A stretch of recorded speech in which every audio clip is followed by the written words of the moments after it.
Vest USA, an organization that provides thousands of bulletproof vests for their police force, and a former law enforcement official. Michael, I got to tell you, just sitting here listening to the doctor describe what he is going through, that not only is this a day that he won't forget, but quite honestly, there happened to be another mass casualty taking place in Minneapolis earlier yesterday.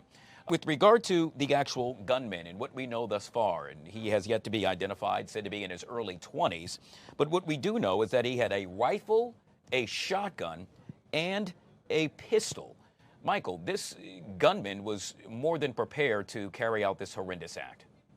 He was determined to accomplish his mission, and his mission was to strike terror in the hearts of Americans and in the hearts of Minneapolisans.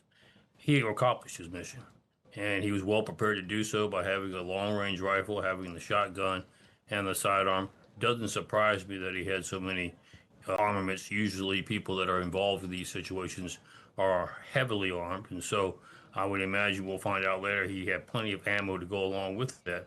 What is a little bit surprising is he chose to attack the school from the outside versus going into the inside. We don't know the reason behind that. Obviously, it was interesting that he barricaded the outside door so they couldn't get out. So perhaps his intent was to initially start the invasion or the assault and then go in and finish off what he didn't get accomplished from the outside. Thank goodness that was not accomplished. At the end, he took his own life. But it's interesting how this phenomena is gaining foot all across the country. We're seeing more and more of these active shooters. I was struck by a number of things, Guy. First of all, they did a fantastic job, law enforcement, in responding in a very timely manner. Second of all, if you looked at your footage, a lot of those officers did not have active shooter vests, yet they went into the scene and responded anyway, not knowing that they could be exposed and had exposure to being shot and killed without active shooter vests, but that's how much they care for their community. So in that, we take our hat, we say thank you for a job well done. But we also saw the third thing is they had been in the medical side, the EMS side, practicing rapid response. And of course, the same thing has to happen with law enforcement, with our firefighters as well. Constant training and constant programming for our rapid response teams is now becoming the norm. And that's what we're seeing. And you're going to see a lot more of it if we're going to contain this in the near future. Yeah, to your point, to think that this has actually become a thing of the norm is truly troubling. You just touched on this, Michael, and that is preventative measures. Which strategies, if you will, need to be implemented immediately so that, well, quite honestly, we can prevent this from happening yet again? Well, there's a couple things that really need, in my opinion, really need to happen. First of all, we need to make sure the law officers, the first responders, have active shooter vests and are fully equipped. You say, why is that important? They did their job anyway. Because when you hit a traumatic event like this, remember I also serve as a chaplain, and I know all about the mental consequences that these incidents take on our first responders.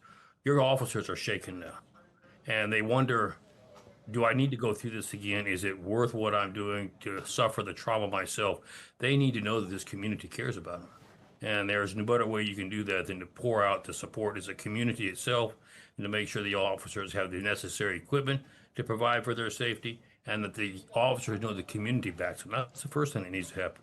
Second thing, you need to make sure they are actively engaged in rapid response training, which obviously they have done some. They need to continue to do that. Then the third thing they need to do is make a full assessment. What are their stands and bases on criminality in that area? Do we have judges that put the criminals back out on the street faster than they can be processed?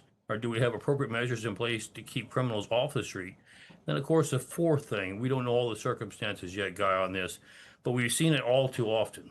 We've seen what we call tail signs, and that is you see a person who's troubled that you should be having watched. The FBI gets notifications of this. How do we find that out?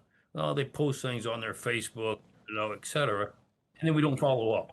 And when we don't follow up with that, we could have averted a situation had we done so.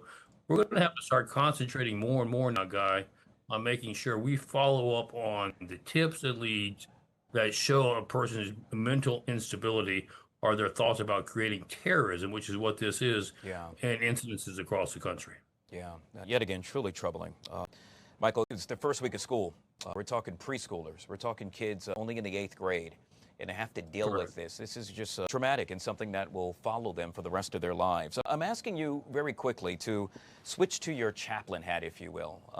A message, perhaps, you could share with not only parents, but students. We have entered a time where going to school, quite honestly, could be, well, very troublesome and put you in a situation where one can lose their lives. Well, I think the important thing to remember here, and something we've forgotten over the generations, is the value of the principles and values and faith that we possess and we've always had as part of our heritage. We have to rely on that now. We have to use these as opportunities to be able to demonstrate our character. And we're able to see that. I'll guarantee you that when the facts come out, there will have been children that perhaps grabbed another child and pulled them down or tried to get on top of them, tried to protect themselves.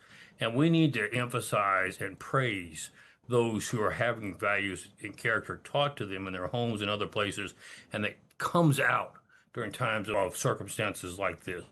And that's the great aspect. Dwell on the positive, not just on the negative of what happened. Yet again, we have been speaking with Mr. Michael Letts, kind enough to join us on the Fox 5 Live Zone. Sir, I truly appreciate your time. Thank you for your insight. Thank you, Guy. God bless you. God bless America. Thank you for what you're doing, and our prayers of the nation go out to Minneapolis at this time. You bet. Michael Letts, Invest USA, supplying